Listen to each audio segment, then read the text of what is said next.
السلام عليكم ورحمة الله وبركاته. في البداية لو أول مرة تشوفنا يا ريت تعمل إعجاب للفيديو واشتراك في القناة وتفعل زر الجرس على الكل عشان يوصلك منا كل يوم أسعار جديدة. أسعار أعلاف الفراخ البيضاء من داخل المصانع ليوم الجمعة 30/12/2022 من داخل مصر. سجلت الدقهلية للدواجن 20,900، المدينة 21,000، مجموعة الوادي 21,900، هنزفيد 20,200 نزول 800 جنيه، القاهرة 20,540 نزول 900 جنيه، الهدى 20,500 نزول 300 جنيه، الوداد 21,400 نزول 700 جنيه، الأشقاء 21,000 نزول 500 جنيه،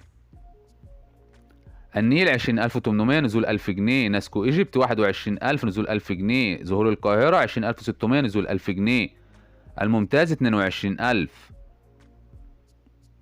الفتح 20,000، هيرمان 20,200 نزول 500 جنيه، هولمان 20,800 نزول 300 جنيه، الاستثمار 20,500،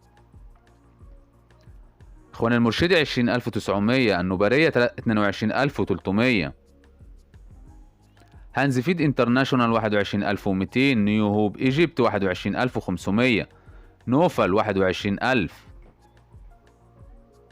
الإيمان 19,800، الفريد 20,000 نزول 250 جنيه، أبو غالي 18,500، النهضة 20,500، إيجيبت فيد 20,600 نزول 800 جنيه، الصلاح 20,000، شركة المصرية الهولندية 20,000، النوبرية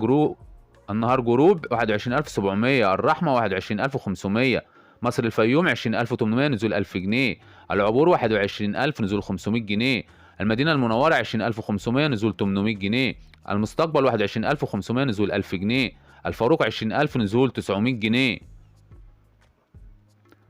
سفير للأعلاف 20,700، مجموعة شركات الإسلامية 21,300.